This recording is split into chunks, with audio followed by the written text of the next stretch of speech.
found out my dead best friend was in love with my wife. I'm writing this as a confession because I don't know where else to speak about this, and I don't want my kids finding this out on my main account. My friend died a few months back due to heart problems. He was taking care of himself, so it was a shock to everyone, especially his wife, who was with him at their house when he died. Due to this, she decided to move somewhere else, and because she and her daughter were still distraught, she asked me to pack up his stuff.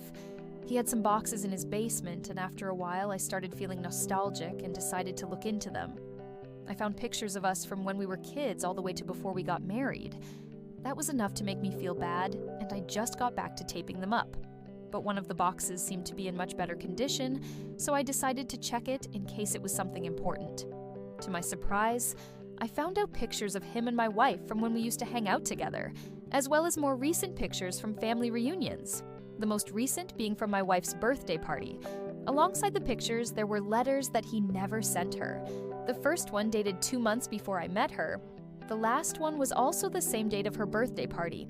There was one that stood out the most was one from after I started dating her. He wrote that his time had passed, and since my happiness was as important as his own, he would watch over us. I'll keep his box safe since it isn't my secret to reveal. This story reflects the complexity of unspoken emotions and silent sacrifice. The friend's unsent letters suggest he experienced deep feelings, but chose emotional restraint, prioritizing his friendship over his own desires.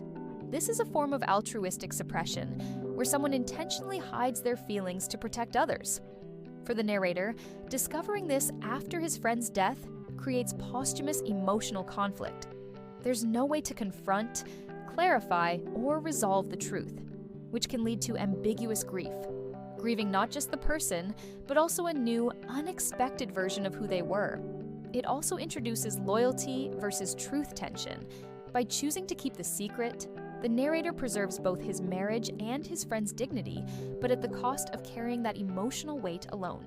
Ultimately, the story highlights how some of the most powerful human emotions remain hidden, and how love, loyalty, and sacrifice can quietly coexist without ever being spoken out loud.